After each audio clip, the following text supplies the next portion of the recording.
법칙으로 뼈대를 탄탄하게 하라라는 파트입니다. 이야기를 하다 보면, 발표를 하다 보면 횡설수설 이야기하는 분이 있고요. 장황하게 이야기를 해서 무슨 말을 하고 싶은 거야? 라는 생각이 드는 사람이 있고요. 반대로 내용이 너무 빈약해서 설득력이 좀 떨어지는 경우들을 볼 수가 있고요. 이 얘기를 하다가 또 마지막 얘기를 하다가 또 뭔가 어떤 얘기를 하다가 계속 이야기가 좀 꼬여서 삼천포로 빠지는 분들도 많이 볼 수가 있을 텐데, 어떻게 좀 탄탄하게 체계적으로 논리적으로 말할 수 있는지 그 방법을 한번 알아보도록 하겠습니다. 자, 스마일 법칙을 여러분께 소개해 드리고 싶은데요. 스마일 법칙을 보시면 먼저 앞 글자를 한번 보시겠습니다. S-M-I-L-E, 그래서 스마일 법칙이라고 칭하는데요. 자, 처음에 S는 스타트, 스타팅을 뜻합니다. 자, 시작을 강렬하게, 주제, 중요도, 그리고 목적, 호기심 자극할 수 있는 질문이나 정보가 들어가면 좋겠고요. 그리고 미리 보기, 어떤 이야기를 할 것인지를 먼저 프리뷰 형태로 보여주는 것도 좋고요. 자연스럽게 도입을 하는 겁니다. 네, 안녕하세요. 반갑습니다. 날씨가 너무 좋은데요. 여러분께 이야기를 시작하겠습니다. 라는 자연스러운 도입도 어떤 스타팅의 형태를 갖출 수 있다고 인정이 되어진다라는 것이고요. 동기부여를 할 수 있는 멘트도 좋습니다. 자, 이렇게 빠지면 안 되고 형태를 갖추고 있어야 되는 것이 바로 스타팅. 전체적인 스피치 구조에서는 스타팅은 한 10% 정도를 차지하면 좋고요.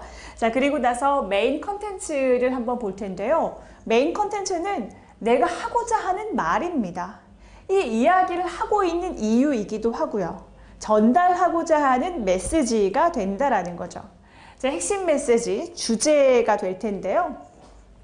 어떻게 풀어가는지 방법에 대해서는 이 책에 나와 있듯이 다양한 형태로 풀어가면 됩니다. 자, 메인 핵심 메시지의 구조는 80% 정도를 갖추고 있으면 되고요. 자, 그리고 나서 엔딩을 한번 보시게 될 텐데요. 엔딩은 마무리가 되는 것입니다. 클로징.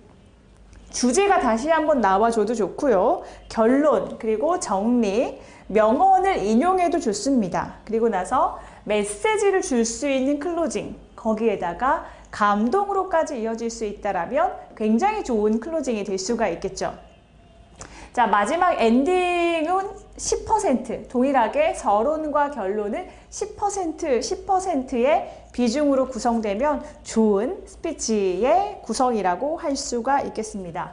자, 여기에서 눈여겨보실 건 I와 L인데요. 스피치 내용의 구조에서는 SME를 둘 수가 있겠고요. 전체적인 스피치의 모든 부분을 뜻하고자 한다면 SMILE를 생각하시면 되겠습니다.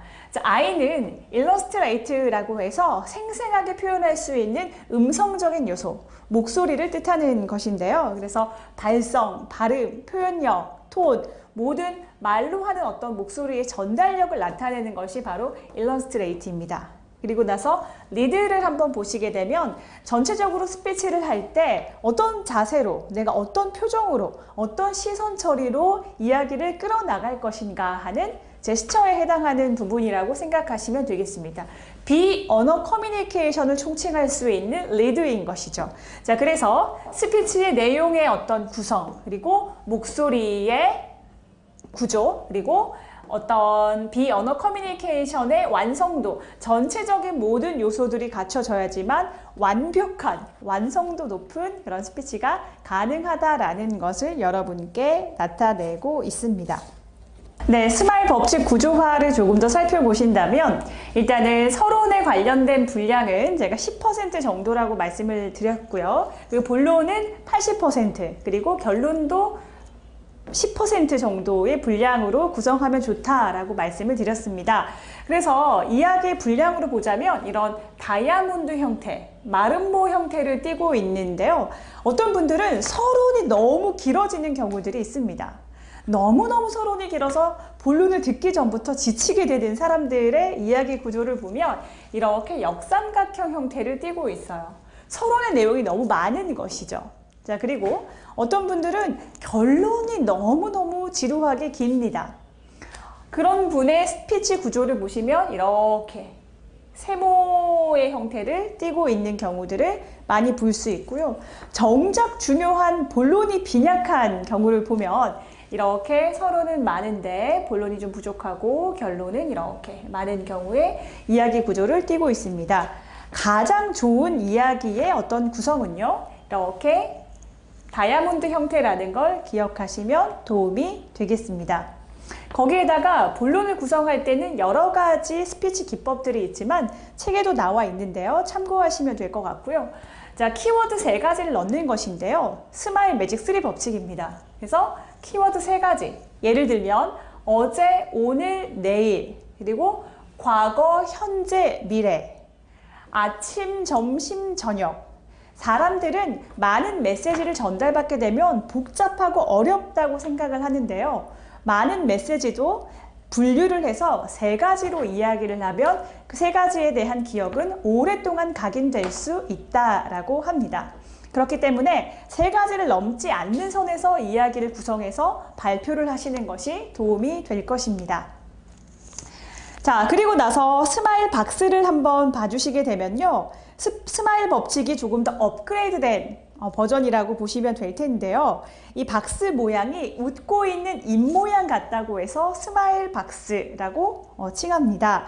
자, 스타팅, 그리고 메인, 그리고 엔딩의 형태를 동일하게 갖추고 있는데 조금 더 세분화되어서 구성이 되어 있다라고 생각하시면 될 텐데요. 자, 먼저 주의 끌기. 미끼를 던지는 거예요. 자연스럽게 도입할 수 있는 어떤 주의를 끌 수 있는 그런 리드 멘트가 들어가게 되고요. 그리고 나서 주제가 나오게 됩니다. 목적이 무엇인지, 나한테 어떤 득이 되는 이야기를 할 것인지에 대해서 이야기를 좀 더 명확하게 해주는 거죠. 그리고 나서는 부제에 대한 소개를 해주는 겁니다. 앞에서 말씀드렸던 이 3가지를 그냥 던지는 것이 아니라 어떤 3가지인지, 무슨 3가지, 어떤 내용인지에 대해서 조금 더 터치를 해주는 거죠. 3가지 부제에 대한 간단한 소개를 하면 되고요. 그리고 나서 본론에서 나오는 부제 1, 2, 3에 대해서 정확하게 이야기를 하는 것입니다. 정확하게 얘기를 하고 여기 관련된 부연 설명과 예시와 에피소드들을 충분하게 담아주시면 되겠고요. 그리고 나서 다시 한번 이 3가지에 대해서 요약을 해주시는 거죠. 자, 그리고 나서 엔딩, 결론으로 넘어갑니다. 결론 메시지, 핵심 메시지를 다시 한번 정확하게 밝히고요. 그리고 나서 메시지를 전달했고 행동으로 이어질 수 있는 우리가 이야기를 조금 더 정확하게 던져주는 거죠. 그들을 움직여라. 내가 이 이야기를 하고 있는 이유가 있을 겁니다. 제가 여러분께 이렇게 강의를 하고 스피치를 알려주고 있는 데에는 여러분 스피치에 대해서 조금 더 정확하게 아세요. 이런 것입니다. 이렇게 하시면 조금 더 쉽습니다. 라는 메시지를 담고 있고요. 이 강의를 들으시고 여러분들이 스피치를 좀 더 잘 해야겠구나. 스피치를 잘 하게 되는구나. 되게 되어가는 과정들이 바로 행동인 것이죠. 움직일 수 있도록 하는 다음에 해야 할 일에 대한 제시를 해주는 것이죠. 자, 그렇게 돼서 스타팅, 메인, 엔딩의 구조를 조금 더 세분화된 형태로 가지고 있는 것이고요. 자, 스마일 법칙, 그리고 다이아몬드 박스, 그리고 스마일 박스를 기억하셔서 그냥 이야기를 하는 것도 좋지만 이제까지 그렇게 이야기를 하셨다면 이 내용들을 바탕으로 조금 더 구조적으로 탄탄한 그런 스피치를 할 수 있는 여러분이 되셨으면 좋겠습니다. 알고만 있는 것이 아니라 적용하는 것이 중요합니다. 여러분들 충분히 잘 하실 수 있으리라 믿습니다. 감사합니다.